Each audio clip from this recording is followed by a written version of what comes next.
Football বিশ্ব কি তবে চিরতরে তার সৌন্দর্য আর নিরপেক্ষতা হারাতে বসেছে?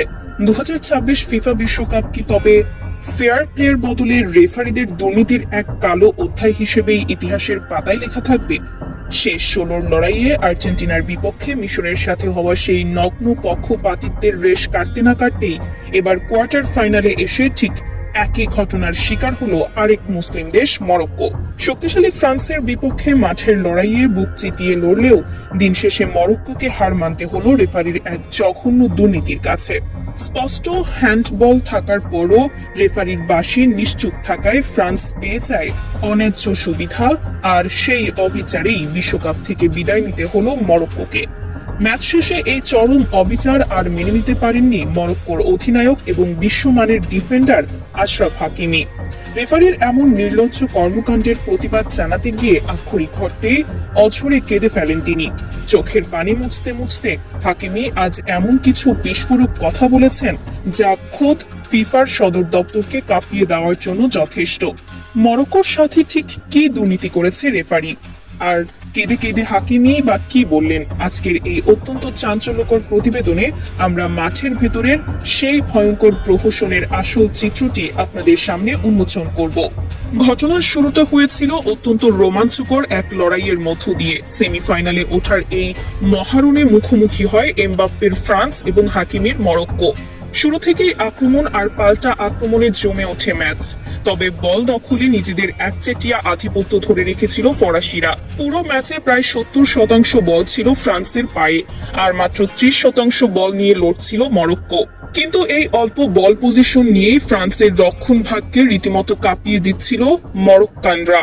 ম্যাচের বয়স যখন 25 মিনিট, তখনই ঘটে প্রথম নাটকীয়তা।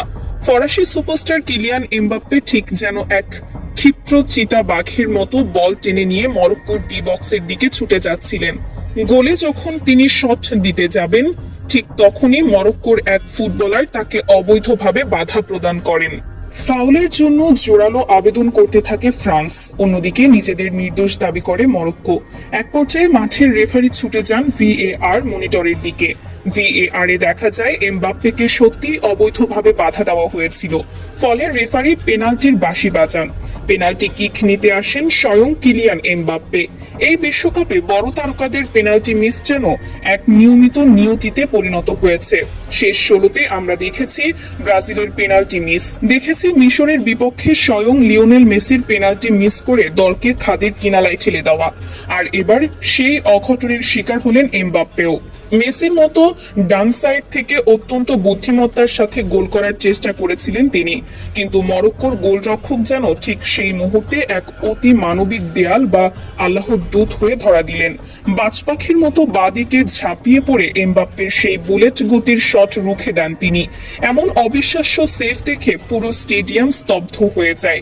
পেনাল্টি মিস করে এমবাপ্পের হতাশার মাত্রা এতটাই বেড়ে যায় যে তিনি নিজেকে নিজেই যেন গালাগাল দিচ্ছিলেন। প্রথমার্ধ জুড়ে মরক্কো নিজেদের রক্ষণকে দুর্ভেদ্য এক দুর্গে পরিণত করে ফ্রান্সকে আটকে রাখে। ফ্রান্সের ভুলে ভরা প্রথমার্ধ শেষে গোলশূন্য ড্র নিয়েই বিরতিতে যায় দুই দল। কিন্তু আসল প্রহসন আর দুর্নীতির চিত্রনাট্য লেখা হয় দ্বিতীয়ার্ধে। বিরতির পর খোলস ছেড়ে বেরিয়ে আসে ফ্রান্স। একের পর এক আক্রমণে মরক্কোর সীমানায় ত্রাস ছড়াতে থাকে তারা। ম্যাচের বয়স তখন 58 মিনিট।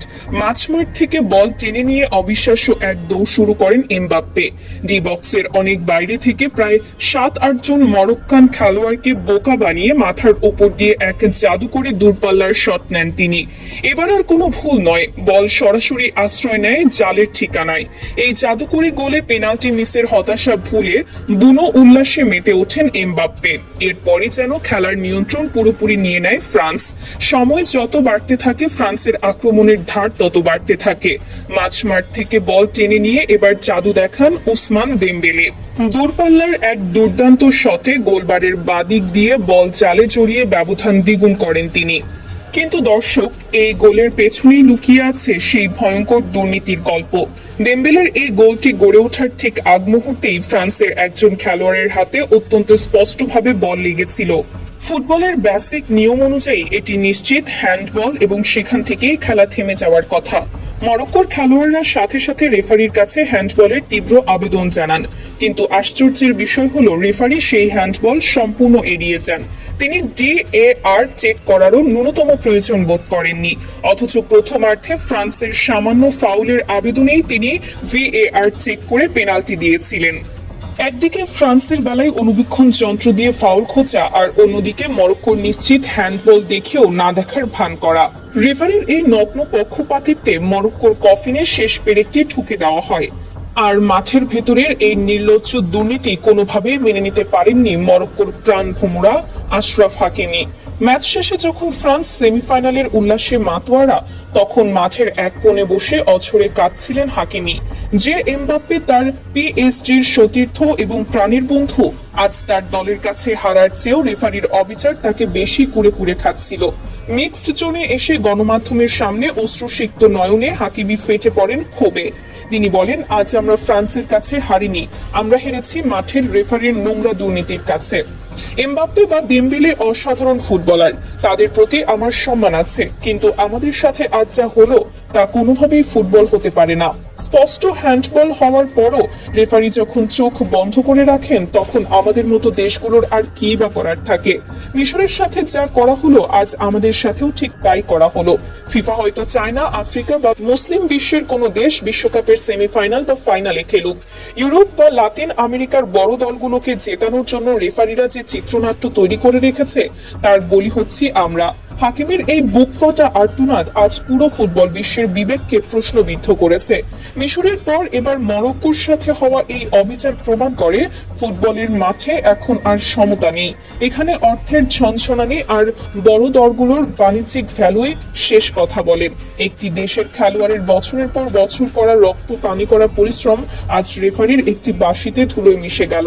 দর্শক, আপনাদের কাছে কি মনে হয়, মিশরের পর মরক্কোর সাথে রেফারির এই প্রকাশ্য হ্যান্ডবল না দেওয়ার দুর্নীতিকে আপনারা কিভাবে দেখছেন? ফিফা কি সত্যিই বড় দলগুলোকে সুবিধা দিতে ছোট দলগুলোর সঙ্গে এমন নোংরা রাজনীতি করছে? ম্যাচ শেষে আশরাফ হাকিমের এই বুক ফাটা কান্না আর বিস্ফোরক মন্তব্য আপনার হৃদয়কে কতটা ছুঁয়ে গেছে? আপনাদের অত্যন্ত সুচিন্তিত, তীক্ষ্ণ এবং বিশ্লেষণমূলক মন্তব্যটি অবশ্যই নিচে কমেন্ট করে লিখে জানাবেন। ভিডিওটি ভালো লাগলে একটি লাইক দিন এবং আন্তর্জাতিক ফুটবলের এমন সব চাঞ্চল্যকর বিশ্লেষণ ও পর্দার পেছনের খবর সবার আগে পেতে চ্যানেলটিতে সাবস্ক্রাইব করে পাশে থাকা বেল আইকনটি বাজিয়ে রাখুন। সত্যের পক্ষে থাকুন, ন্যায়ের সাথে থাকুন। ধন্যবাদ সবাইকে।